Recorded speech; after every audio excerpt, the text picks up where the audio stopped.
وملائکتہ یصلون علی النبی یا ایھا الذین آمنوا صلوا علیہ وسلموا تسلیما اللہم صل علی محمد صلی اللہ علیہ وسلم نحن عباد محمد صلی اللہ علیہ وسلم۔ اللہ مجدوں کی توفیق سے یہ درس مثنوی کی 21ویں نشست ہے۔ اللہ تبارک و تعالیٰ کے فضل و کرم سے ہم مسلسل علامہ جلال الدین رومی رحمۃ اللہ علیہ کے بیان کردہ واقعات، حکایات اور آپ کی پند و نصیحت کو مسلسل سماعت کر رہے ہیں، سن رہے ہیں۔ یوں سمجھیے کہ یہ اللہ تبارک و تعالیٰ کا ہم گناہ گاروں پر فضل و کرم ہے کہ جو اللہ تبارک و تعالیٰ نے ہمیں اس بات کی توفیق دی کہ ہم جناب رومی رحمۃ اللہ علیہ کے زبان سے نکلے ہوئے کلمات کو ہم پڑھ بھی رہے ہیں اور آپ تمام حضرات اس کو سن بھی رہے ہیں، کیونکہ جناب رومی رحمۃ اللہ علیہ ایک ایسے عظیم الشان بزرگ ہے، اللہ نے ان کو ایک ایسا مقام عطا فرمایا کہ جو لوگ ان کی مثنوی کو پڑھتے ہیں، سنتے ہیں اور ان کی مثنوی سے درس دیا کرتے ہیں، تو جناب رومی رحمۃ اللہ علیہ اپنے خاص توجہات سے، تصرفات سے ان لوگوں کو نوازا کرتے ہیں۔ جیسے کہ حضور حاجی عبد الرحمن شاہ سیلانی میاں رحمۃ اللہ علیہ کے پیر و مرشد حضرت علامہ مولانا سید شاہ خیر الدین مجرد لاہوری نقشبندی علیہ رحمت و رضوان، جن کی مزار مبارکہ بھساول سے آگے چوپڑا شریف میں ہے،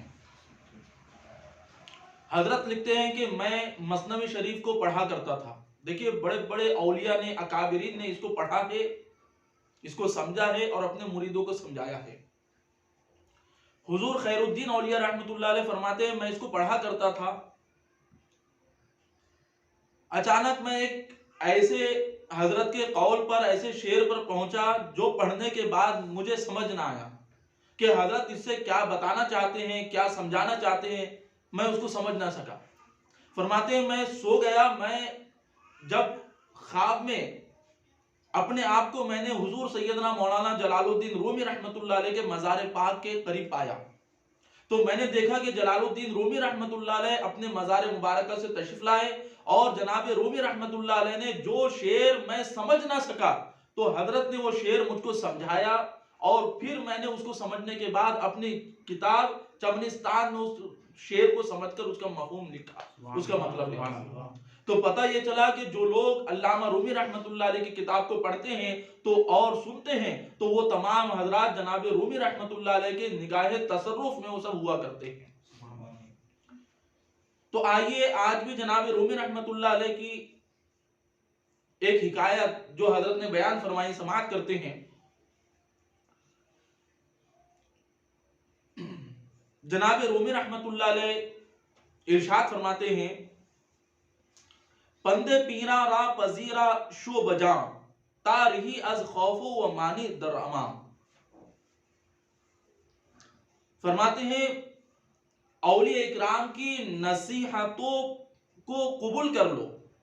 اولیاء اکرام نے جو نصیحت کی، جو آپ کو پند کی، جو نصیحت کی، جو بات انہوں نے بیان کی، اس کو دل و جان سے قبول کر لو، مان لو۔ تارہی از خوف و مانی در اما، تاکہ تم خوف سے چھٹکارا پا جاؤ اور امن و امان میں رہو۔ تو پتہ کیا چلا کہ جو پند و نصیحت، جو باتیں اولیاء اکرام بیان کر دے تو اس باتوں کو سننے کے بعد اس پر عمل کرو، ان کی نصیحت کو مان لو تاکہ جو ہے خوف سے امان میں رہو۔ حضور سرکار سیدنا شیخ سعدی علیہ رحمت و رضوان، جو کہ اپنے وقت کے بہت بڑے بزرگ اور بہت ہی عقل مند شخصیت گزری ہے، شیخ سعدی علیہ رحمت و رضوان۔ شیخ سعدی علیہ رحمت و رضوان کی وہ ذات ہے کہ ان کی 2 کتابیں تحریر کردہ ہے جو بہت زیادہ مشہور و معروف ہے، گلستہ اور بوستہ۔ یہ کتاب ایسی کتابیں ہیں کہ اس کے اندر ساری کتاب میں پند و نصیحت بھری ہوئی ہے۔ حضرت نے ایسے ایسے واقعات، ایسی ایسی باتیں اور ایسی ایسی نصیحتیں فرمائی کہ اگر کوئی اس کو پڑھ لے، اس کو سمجھ لے، تو بزرگوں نے یہاں تک لکھا ہے کہ جو شخص حضرت کی 2 کتابیں پڑھ لے